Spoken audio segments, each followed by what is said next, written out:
Masih ingatkah kalian dengan tragedi yang pernah terjadi 9 tahun silam, atau tepatnya pada tanggal 13 Februari 2014? Masyarakat Jawa Timur, khususnya yang berada di wilayah Kediri, Malang, dan Blitar, digemparkan dengan terjadinya letusan Gunung Kelut yang amat sangat dahsyat. Gunung yang berada di wilayah Kediri dan Blitar ini mengeluarkan suara letusan yang terdengar hingga di kota Kediri yang jaraknya sekitar 45 km dari kubah lava. Dan tepat pada hari ini, suasana kian makin mencekam karena letusan Gunung Kelut yang terjadi kemarin malam kini semakin membabi buta.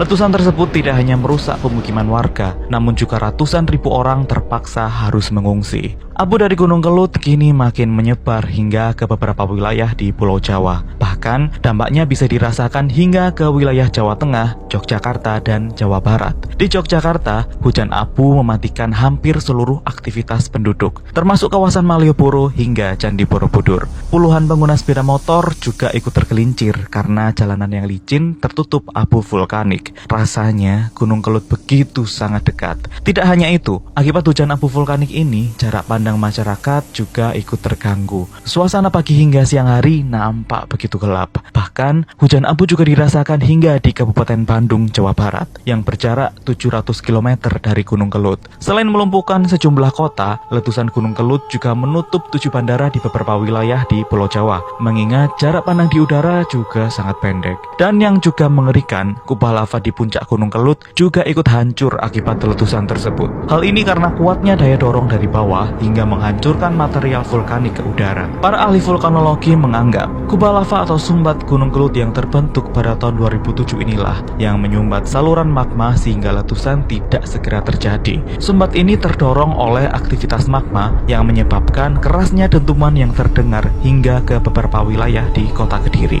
Hilangnya kubah lava ini membuka peluang terbentuknya kembali ceruk di puncak Gunung Kelut hingga membentuk sebuah danau. Lalu, bagaimana suasana dan kondisi Gunung Kelut saat ini? Seperti yang kalian saksikan, suasana damai bisa kita rasakan di kawasan Gunung Kelut. Setelah 9 tahun yang lalu, awan dan lahar yang ia tabung berlomba-lomba ke langit dan saling sambung menyambung. Di pagi hari, kawannya akan nampak lebih kemilau oleh sorotan cahaya matahari. Tidak hanya itu, kini Gunung Gajah Mungkur telah berevolusi seolah berusaha menyembuhkan luka selama beberapa tahun lamanya. Ditemani oleh tebing sumbing yang seakan menjadi penyempurna, sekaligus pengawal pribadi Gunung Kelut yang tetap gagah perkasa. Tebing sumbing merupakan susunan batuan andesit berwarna abu-abu gelap dengan bentuk meruncing di puncaknya. Kemudian ada terowongan peninggalan zaman Jepang yang dibangun sebagai akses masuk saat inspeksi ke kawah Gunung Kelut. Terowongan ini kini menjadi akses bagi pengunjung yang ingin melihat kawah Gunung Kelut dari jarak yang lebih dekat. Tapi sejarah apa yang pernah tercatat dan terjadi di terowongan ini? Yuk kita bahas di part 2 ya.